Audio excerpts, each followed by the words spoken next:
Hello everyone, welcome back to our YouTube channel. Telangana స్టేట్కి సంబంధించి MBBS competent authority quota round 2 web allotments అయితే release అయ్యాయి. So ఎవరికైతే seat allotment అయిందో వాళ్ళకైతే మెసేజెస్ కూడా వస్తున్నాయి. అయితే మీకు మెసేజ్ వచ్చినా రాకపోయినా ప్రతి ఒక్క స్టూడెంట్ కూడాను మీకు సీట్ వచ్చిందో రాలేదో ఏ విధంగా చెక్ చేసుకోవాలి అన్న విషయాన్ని అయితే ఈ వీడియోలో ఎక్స్ప్లెయిన్ చేస్తాను. దాంతోపాటుగా అలాట్మెంట్ ఆర్డర్ డౌన్లోడ్ చేసుకోవడానికి స్లైడింగ్ అయిన వాళ్ళు కూడా యూనివర్సిటీ ఫీ పే చేయాలా, అండ్ రిపోర్టింగ్ ప్రాసెస్ ఏ విధంగా ఉంటుంది అంటే స్లైడింగ్ అయిన వాళ్ళు రిపోర్టింగ్ ఏ విధంగా చేయాలి, ఫ్రెష్గా సీట్ అలాట్మెంట్ అయిన వాళ్ళు రిపోర్టింగ్ ఏ విధంగా చేయాలి అన్న కంప్లీట్ డీటెయిల్స్ అయితే వీడియోలో ఎక్స్ప్లెయిన్ చేస్తాను. దీంతో పాటుగా ఒకవేళ ఈ రౌండ్లో సీట్ వచ్చి అంటే ఫ్రెష్గా సీట్ వచ్చి జాయిన్ అవ్వకపోతే ఏమవుతుంది, లేదంటే స్లైడింగ్కి పెట్టుకొని సీట్ అలాట్మెంట్ అయితే జాయిన్ అవ్వకపోతే ఏమవుతుంది అన్న కౌన్సిలింగ్కి సంబంధించి అన్ని డీటెయిల్స్ అయితే డీటెయిల్డ్గా ఎక్స్ప్లెయిన్ చేస్తాను. వీడియోని ఎక్కడ స్కిప్ చేయకుండా ఎండ్ వరకు చూడండి. సో సర్టిఫికేట్స్ కానీ బాండ్స్ కానీ ఏవైతే ఉన్నాయో ఇవి లాస్ట్లో చెప్తాను, ఎందుకంటే ప్రీవియస్ వీడియోస్లో కూడా చెప్పాము, మీరు అందరూ చూసే ఉంటారు. ఒకవేళ ఆ వీడియోస్లో ఎవరైనా చూడకపోతే సర్టిఫికేట్స్ గురించి లాస్ట్లో చెప్తాను, మీరు అది కూడా ఈ వీడియోలో అయితే చూడొచ్చు. ఫస్ట్లీ ఎవరికైతే సీట్ అలాట్మెంట్ అయిందో హార్ట్లీ కంగ్రాచులేషన్స్. ఇకపోతే ఎవరికైతే సీట్ అలాట్మెంట్కి సంబంధించి మెసేజ్ రాలేదో అండ్ ఒకవేళ మీకు మెసేజ్ వచ్చినా సరే ప్రతి ఒక్క స్టూడెంట్ కూడాను అఫీషియల్ వెబ్సైట్లోకి వెళ్ళి మీకు సీట్ వచ్చిందా రాలేదా అనేది అయితే చెక్ చేసుకోండి. ఒకవేళ సీట్ అలాట్మెంట్ అయితే అక్కడ అలాట్మెంట్ ఆర్డర్ కూడా డౌన్లోడ్ చేసుకోవాల్సి ఉంటుంది. ఇక అఫీషియల్ వెబ్సైట్ వచ్చేసి tsmedadium.tschE.in అనే వెబ్సైట్ ఓపెన్ చేయాల్సి ఉంటుంది. సో ఓపెన్ చేసినట్లయితే ఇక్కడ రైట్ సైడ్ వెబ్ అలాట్మెంట్స్ అని ఉంది కదా, సో పేజ్ టు దీన్ని అయితే క్లిక్ చేయండి. దీన్ని క్లిక్ చేసినట్లయితే నెక్స్ట్ పేజ్ ఈ విధంగా ఉంటుంది. ఇక్కడ డౌన్లోడ్ ప్రొవిజనల్ అలాట్మెంట్ ఉంటుంది, దీన్ని అయితే క్లిక్ చేయండి. సో దీన్ని క్లిక్ చేస్తే కొన్ని ఇన్స్ట్రక్షన్స్ అయితే ఉంటాయి. ఇన్స్ట్రక్షన్స్ అన్ని చదివాక click here to pay online using debit or credit card అని అయితే ఉంటుంది. సో దీన్ని క్లిక్ చేయండి. సో మీకు సీట్ అలాట్మెంట్ అయ్యిందా అవ్వలేదా అని తెలుసుకోవడానికి ఎటువంటి ఫీ అయితే పే చేయాల్సిన అవసరం లేదు ముందుగానే. సో ఆల్రెడీ అక్కడ మీకు సీట్ అలాట్మెంట్ అయిందని ముందే తెలుస్తుంది. తెలిసిన తర్వాతే మీరైతే యూనివర్సిటీ ఫీ అయితే పే చేయాలి. నెక్స్ట్ పేజ్ ఈ విధంగా ఓపెన్ అవుతుంది. ఇక్కడ NEET roll number, NEET rank, mobile number, registration number captcha ఇచ్చేసి సబ్మిట్ అయితే చేయండి. ఇక్కడ స్టూడెంట్కి సీట్ అలాట్ అవ్వకపోతే అలాట్ అవ్వలేదని చూపిస్తుంది, ఒకవేళ అలాట్మెంట్ అయితే సో అలాట్ అయినట్టు చూపిస్తుంది అనమాట. సో ఇక ఎవరైతే స్టూడెంట్స్కి సీట్ అలాట్మెంట్ అయ్యిందో వాళ్ళైతే ఈ యొక్క అలాట్మెంట్ ఆర్డర్ని డౌన్లోడ్ చేసుకొని కాలేజ్కి వెళ్ళి రిపోర్టింగ్ అవ్వాల్సి ఉంటుంది. సో ఫ్రెష్గా రౌండ్ 2లోనే సీట్ వచ్చింది, ప్రీవియస్ రౌండ్లో సీట్ రాలేదు అని అనుకున్నారనుకోండి, సో వాళ్ళు మాత్రమే ఈ అలాట్మెంట్ ఆర్డర్ డౌన్లోడ్ చేయడానికి 12,000 రూపీస్ యూనివర్సిటీ ఫీ పే చేయాలి. లేదు నాకు ఆల్రెడీ ఫస్ట్ రౌండ్లో సీట్ వచ్చింది, నేను అప్గ్రేడేషన్ కోసం పెట్టాను, మళ్ళీ ఈ రౌండ్లో సీట్ అలాట్మెంట్ అయ్యింది అని అనుకుందాం, వాళ్ళైతే ఈ అలాట్మెంట్ ఆర్డర్ని డౌన్లోడ్ చేయడానికి ఎటువంటి ఫీజు పే చేయని అవసరం లేదు, ఎందుకంటే ఫస్ట్ రౌండ్లో ఆల్రెడీ పే చేశారు కాబట్టి ఇప్పుడు మళ్ళీ పే చేయాల్సిన అవసరం అయితే లేదు. సో ఇదైతే అలాట్మెంట్ అయ్యిందా లేదా అనేది చెక్ చేసుకునే ప్రాసెస్ అనమాట. సో ఇకపోతే కాలేజ్లో రిపోర్టింగ్కి లాస్ట్ డేట్ వచ్చేసి 7/9/2023 4 PM వరకు అయితే టైం ఉందన్నమాట. సో ఎవరికైతే సీట్ అలాట్మెంట్ అయిందో మీ యొక్క ఒరిజినల్ సర్టిఫికేట్స్ అలాట్మెంట్ ఆర్డర్ తీసుకువెళ్ళి 7th సెప్టెంబర్ ఈవినింగ్ 4 PMలోకి అయితే రిపోర్టింగ్ అవ్వాల్సి ఉంటుంది. సో ఇక్కడ కొంతమందికి అయితే కొన్ని డౌట్స్ వచ్చే ఉంటాయి. సో అదేంటి అంటే నాకు ఫ్రెష్గా సీట్ అలాట్మెంట్ అయింది రౌండ్ 2లో, నేను ఖచ్చితంగా కాలేజ్కి వెళ్ళి రిపోర్ట్ అవ్వాలా, అవ్వకపోతే ఏమవుతుంది అని, అంటే జాయిన్ అవ్వకపోతే ఏమవుతుందని.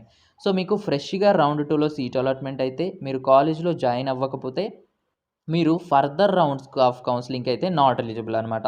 సో ఇక మీరు నెక్స్ట్ రౌండ్ ఆఫ్ కౌన్సిలింగ్కి ఎలిజిబుల్ అవ్వరు. సో ఇక సెకండ్ టైప్ స్టూడెంట్స్ వచ్చేసి ఫస్ట్ రౌండ్లో నాకు సీట్ అలాట్మెంట్ అయింది, కాలేజ్కి వెళ్ళి రిపోర్టింగ్ అయ్యాను, సో ఇప్పుడు సెకండ్ రౌండ్లో ఏదైనా బెటర్ కాలేజ్ వస్తుందని చెప్పి వెబ్ ఆప్షన్స్ అయితే ఇచ్చాను, నాకు ఇప్పుడు వేరే కాలేజ్లో సీట్ వచ్చింది, నేను ఇప్పుడు ఖచ్చితంగా వెళ్ళి జాయిన్ అవ్వాలా వద్దా అని అనుకుంటూ ఉంటారు. సో ఎప్పుడైతే మీరు స్లైడింగ్ కోసం వెబ్ ఆప్షన్స్ ఇచ్చి స్లైడింగ్లో వేరే కాలేజ్ అలాట్మెంట్ అయ్యిందో మీకు ప్రీవియస్గా ఏదైతే రిపోర్ట్ అయిన కాలేజ్ ఉంటుంది కదా దాంట్లో మీ సీట్ అనేది క్యాన్సిల్ అయిపోతుంది, ఆటోమేటిక్గా క్యాన్సిల్ అయిపోయి ఆ సీట్ని వేరే వాళ్ళకు కూడా ఇచ్చేస్తారు. ఇప్పుడు మీకు సెకండ్ రౌండ్లో స్లైడింగ్ అయినప్పుడు ఏదైతే కాలేజ్ వచ్చిందో ఆ కాలేజ్కి వెళ్ళి మీరు ఖచ్చితంగా రిపోర్టింగ్ అవ్వాలి. సో రిపోర్టింగ్ అవ్వను, నాకు జాయిన్ అవ్వడం ఇష్టం లేదు అన్నారనుకోండి, మీ డాక్యుమెంట్స్ ఆల్రెడీ కాలేజ్లో ఇచ్చారు కాబట్టి అవి మీకు రిటర్న్ రావు. మీ డాక్యుమెంట్స్ రిటర్న్ రావాలన్నా మీరు కోర్స్ నుంచి ఎగ్జిట్ అవ్వాలి అన్న పెనాల్టీ అయితే పే చేయాల్సి ఉంటుంది. సో మీకు సో ఎవరికైతే స్లైడింగ్ అయిందో మీకు వేరే ఆప్షన్ లేదు కాబట్టి ఖచ్చితంగా కాలేజ్కి వెళ్ళైతే రిపోర్టింగ్ అవ్వాల్సి ఉంటుంది. పోతే రిపోర్టింగ్ ప్రాసెస్ అనేది ఏ విధంగా ఉంటుంది. సో ఎవరికైతే ఫ్రెష్గా రౌండ్ 2లోనే సీట్ అలాట్మెంట్ అయిందో మీరు ఈ అలాట్మెంట్ ఆర్డర్ని డౌన్లోడ్ చేసుకోవాల్సి ఉంటుంది. మీ స్టడీ సర్టిఫికేట్స్ అన్నీ ఒరిజినల్స్ తీసుకువెళ్ళి ఏదైతే కాలేజ్లో మీకు సీట్ అలాట్మెంట్ అయిందో అక్కడ సబ్మిట్ చేసి ట్యూషన్ ఫీ కానివ్వండి, ఏదైనా ఎక్స్ట్రా ఛార్జెస్ గాని ఉంటే పే చేసి మీ యొక్క అడ్మిషన్ ప్రాసెస్ అనేది కంప్లీట్ చేసుకోవాల్సి ఉంటుంది. ఇక కావాల్సిన డాక్యుమెంట్స్ ఏంటి, ట్యూషన్ ఫీ డీటెయిల్స్ ఏంటి అంటే, మీకు ఏ కాలేజ్‌లో అయితే సీట్ అలాట్‌మెంట్ అయిందో, ఆ కాలేజ్‌కి సంబంధించిన అఫీషియల్ వెబ్‌సైట్‌ని ఓపెన్ చేయండి. అక్కడ మనకి ఏవైతే సర్టిఫికేట్స్ కావాలో, ట్యూషన్ ఫీ ఏ విధంగా ఉంటుందో, అక్కడ వాళ్ళైతే పీడీఎఫ్స్ ఇస్తారు. ఆ పీడీఎఫ్స్‌ని డౌన్‌లోడ్ చేసుకొని చెక్ చేసుకోండి. సో, నేను లాస్ట్‌లో కూడా చెప్తాను ఈ సర్టిఫికేట్స్ ఏ విధంగా ఉంటాయి, బాండ్స్ ఏ విధంగా ఉంటాయని. సో, మీరు అక్కడైనా చెక్ చేసుకోవచ్చనమాట. ఇక నెక్స్ట్ వన్ వచ్చేసి ఎవరైతే స్లైడింగ్ అయ్యారో, సో, స్లైడింగ్ అయిన వాళ్ళకి రిపోర్టింగ్ ప్రాసెస్ ఏ విధంగా ఉంటుంది అంటే, మీరు ఏదైతే ఫస్ట్ రౌండ్‌లో కాలేజ్‌లో జాయిన్ అయ్యి ఉంటారు గదా! సో, ఆ కాలేజ్‌కెళ్ళి కస్టోడియన్ సర్టిఫికేట్ అనేది తీసుకోవాల్సి ఉంటుంది. సో, మీ ఒరిజినల్ సర్టిఫికేట్స్ అన్నీ మీకు రిటర్న్ అయితే ఇవ్వరు. మీ ఒరిజినల్ సర్టిఫికేట్స్‌ని కౌన్సెలింగ్ ప్రాసెస్ అయిపోయాక ఈ కాలేజ్ నుంచి మీకు ఫ్రెష్‌గా ఏదైతే కాలేజ్ ఇప్పుడు అలాట్ అయిందో స్లైడింగ్ అయిన కాలేజ్, ఆ కాలేజ్‌కి డాక్యుమెంట్స్‌ని వాళ్ళే ట్రాన్స్‌ఫర్ చేస్తూ ఉంటారు. సో, మనకదంతా అనవసరం. కానీ మనము కస్టోడియన్ సర్టిఫికేట్ అనేది తీసుకోవాల్సి ఉంటుంది. అండ్ మనం పే చేసిన ట్యూషన్ ఫీ అనేది కలెక్ట్ చేసుకోవాల్సి ఉంటుంది. సో, ఈ 2 కలెక్ట్ చేసుకొని మనకేదైతే ఇప్పుడు స్లైడింగ్‌లో కాలేజ్ అలాట్ అయిందో కాలేజ్‌కి వెళ్ళి రిపోర్టింగ్ అవ్వాల్సి ఉంటుంది. సో, డాక్యుమెంట్స్ అయితే కాలేజ్ నుంచి కాలేజ్‌కి వాళ్ళే ట్రాన్స్‌ఫర్ చేసుకుంటారు. మనకైతే ఒక కస్టోడియన్ సర్టిఫికేట్ ఇస్తారు. అండ్ అదే విధంగా ట్యూషన్ ఫీ అయితే కలెక్ట్ చేసుకొని స్లైడింగ్‌లో అలాట్ అయిన కాలేజ్‌లో రిపోర్టింగ్ అవ్వాల్సి ఉంటుంది. సో, ఇదైతే రిపోర్టింగ్ ప్రాసెస్ అనమాట. సో, ఎవరైతే రిపోర్టింగ్ చేయడానికి వెళ్తారో ఈ యొక్క వెబ్‌సైట్‌లో ఎక్కడైతే మనకు సీట్ వచ్చిందో రాలేదో చెక్ చేసుకున్నామో, ఇక్కడ అలాట్‌మెంట్ ఆర్డర్‌తో పాటుగా మరో 2 సర్టిఫికేట్స్ అయితే డౌన్‌లోడ్ చేసుకోవాల్సి ఉంటుంది. సో, అవేంటి అంటే సింపుల్‌గా ఇదే వెబ్‌సైట్ హోమ్ పేజ్‌కి రండి. సో, బ్యాక్ అయినా రండి, లేదంటే మళ్ళీ వెబ్‌సైట్ అయినా ఓపెన్ చేయండి. సో, ఇలా వస్తుంది కదా! ఇక్కడ లెఫ్ట్ సైడ్‌లో application print and download receipt of certificates అని ఉంది కదా! సో, ఇక్కడ ఈ 2 సర్టిఫికేట్స్‌ని మీ డీటెయిల్స్ ఎంటర్ చేసి డౌన్‌లోడ్ చేసుకోండి. అంటే ఈ వెబ్‌సైట్ నుంచి టోటల్‌గా ఒకటి అలాట్‌మెంట్ ఆర్డర్, రెండవది అప్లికేషన్ ప్రింట్, మూడోది రిసిప్ట్ ఆఫ్ సర్టిఫికేట్స్. ఈ మూడింటిని కూడా డౌన్‌లోడ్ చేసుకొని మీరైతే అక్కడ సబ్మిట్ చేయాల్సి ఉంటుంది. ఇక కావాల్సిన డాక్యుమెంట్స్ ఏంటి అని గాని చూస్తే ఫర్ ఎగ్జాంపుల్‌గా నేను ఒక కాలేజ్‌కి సంబంధించి అఫీషియల్ వెబ్‌సైట్‌లో డౌన్‌లోడ్ చేసి అయితే చూయిస్తాను.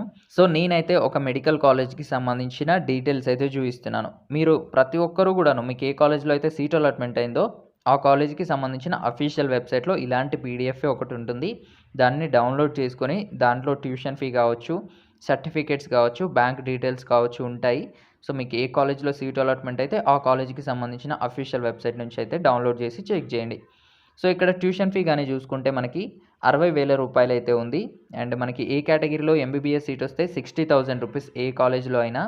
సో, అది రూ. 60,000 పే చేయాలి. అండ్ ట్యూషన్ ఫీ కాకుండా అదర్ ఫీ వచ్చేసి ఈ కాలేజ్‌లో రూ. 60,000 ఉందనమాట. అంటే టోటల్‌గా రూ. 1,20,000 అయితే మనం పే చేయాలి. ఎవరికైతే ఏ కేటగిరీ సీట్ అలాట్‌మెంట్ అయిందో. ఇక పేమెంట్ డీటెయిల్స్ అనేది నేను డాక్టర్ పట్నం మహేందర్ రెడ్డి మెడికల్ కాలేజ్ గురించి చెప్తున్నాను కాబట్టి దీంట్లో అయితే ఈ కాలేజ్ ఉంది.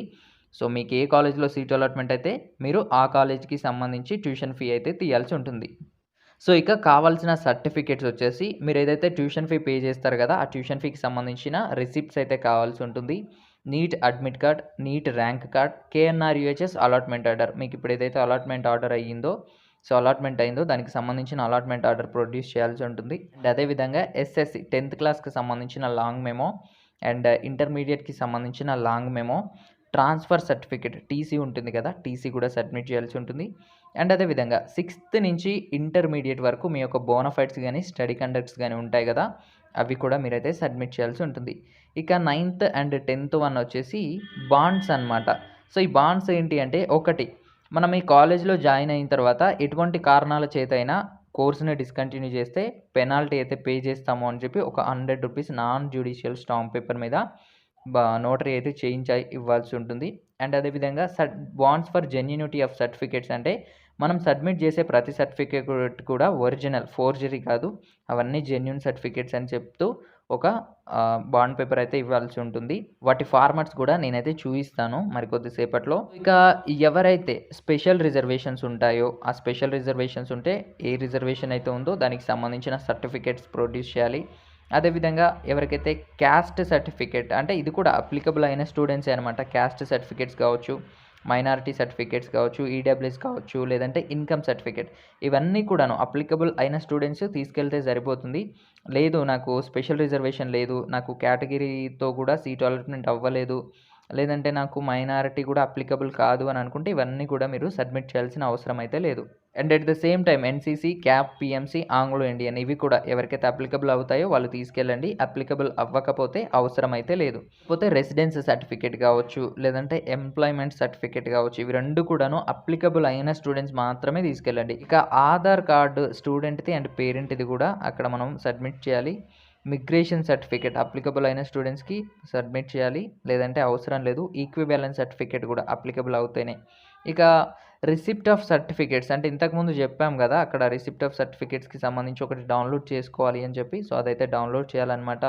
అండ్ క్యాండిడేట్‌కి సంబంధించిన ఒక 10 పాస్‌పోర్ట్ సైజ్ ఫోటోస్ కూడా క్యారీ చేసుకొని వెళ్ళండి. అండ్ అదేవిధంగా మీ యొక్క డాక్యుమెంట్స్ అన్నీ కూడాను ఒక 2 సెట్స్ గానీ, లేదంటే 3 సెట్స్ గానీ జీరాక్స్ కూడా తీయించుకొనైతే కాలేజ్ దగ్గరికి వెళ్ళండి. సో, ఇవైతే కావాల్సిన డాక్యుమెంట్స్ అనమాట. సో, మీకు ఏ కాలేజ్‌లో సీట్ అలాట్‌మెంట్ అయిందో, ఆ కాలేజ్‌కి సంబంధించిన వెబ్‌సైట్‌లో ఇలాంటి ఒక పీడీఎఫే ఉంటుంది. దాంట్లో ఆ కాలేజ్‌కి సంబంధించిన tuition fee, other fees and documents ఇవన్నీ గూడా మెన్షన్ చేసుంటాయి. ఇంక్లూడింగ్ బ్యాంక్ డీటెయిల్స్ కూడా. సో, అక్కడైతే మీరు చెక్ జేయండి. ఈ సర్టిఫికేట్స్ అండ్ ఇవన్నీ కూడాను, ఈ ట్యూషన్ ఫీ అంతా గూడాను ఎవరైతే ఫ్రెష్‌గా సెకండ్ రౌండ్‌లో రిజిస్ట్రేషన్ అయిందో వాళ్ళకి. ఎవరికైతే స్లైడింగ్ అయిందో వాళ్ళు జస్ట్ లాస్ట్ టైమ్ రిపోర్ట్ అయిన కాలేజ్‌కి వెళ్లి మీ యొక్క ట్యూషన్ ఫీ అండ్ అదేవిధంగా కస్టోడియన్ సర్టిఫికేట్ కలెక్ట్ చేసుకొని కాలేజ్‌లో అయితే రిపోర్టింగ్ అవ్వాల్సి ఉంటుంది. సో, ఇకపోతే ఫ్రెష్‌గా సీట్ అలాట్‌మెంట్ అయిన స్టూడెంట్స్ అయినా సరే, లేదంటే స్లైడింగ్ అయిన స్టూడెంట్స్ అయినా సరే, అలాట్‌మెంట్ ఆర్డర్ అనేది ఖచ్చితంగా డౌన్‌లోడ్ చేసుకోవాల్సి ఉంటుంది. సో, ఫ్రెష్‌గా అలాట్‌మెంట్ అయిన వాళ్ళు యూనివర్సిటీ ఫీ పే చేయాలి. అండ్ స్లైడింగ్ అయిన వాళ్ళకి యూనివర్సిటీ ఫీ లేకుండానే అలాట్‌మెంట్ ఆర్డర్ అయితే డౌన్‌లోడ్ అవుతుంది. ఇక బాండ్స్ విషయానికొస్తే సో, బాండ్ అనేది ఈ విధంగా ఉంటుంది. ఒకటి కోర్స్ డిస్కంటిన్యూయేషన్ బాండ్ అండ్ అదేవిధంగా రెండవది సర్టిఫికేట్ జెన్యూనిటీ బాండ్స్ అనమాట. ఈ 2 బాండ్స్‌ను కూడా మీరు నోటరీ చేయించి, మీ డీటెయిల్స్ అనేది టైప్ చేయించి కాలేజ్‌లో అయితే సబ్మిట్ చేయాల్సి ఉంటుంది. సో, మీ కాలేజ్‌నైతే ఒకసారి కాంటాక్ట్ అవ్వండి. ఈ ట్యూషన్ ఫీ డీటెయిల్స్‌కి సంబంధించిన డీడీ డీటెయిల్స్‌కైనా సరే, ఈ బాండ్స్ విషయానికైనా సరే. ఎందుకంటే కొన్ని కాలేజెస్‌లో వాళ్ళే మనీ తీసుకొని బాండ్స్ అయితే ఇవ్వడం జరుగుతుంది. సో, మీరైతే ఒకసారి కాంటాక్ట్ అయ్యాక మీరైతే బాండ్స్ మీరే రెడీ చేయించాలా? కాలేజీలో ఇస్తారా? అనేది అడగండి. సో, ఇదైతే రౌండ్ 2కి సంబంధించిన కౌన్సెలింగ్ డీటెయిల్స్ అనమాట. మీకు దీనికి సంబంధించి ఎటువంటి డౌట్స్ ఉన్నా కామెంట్ సెక్షన్‌లో కామెంట్ చేయండి. అదేవిధంగా నీట్‌కి సంబంధించిన ప్రతి అప్డేట్స్ మన ఛానెల్‌లో ఇన్ఫార్మ్ చేయడం జరుగుతుంది. మీరు గాని మిస్ అవ్వకుండా ఉండాలంటే మన ఛానెల్‌ని సబ్స్క్రైబ్ చేసి పక్కన ఉన్న బెల్‌ని ఆల్‌లో పెట్టండి. Thanks for watching.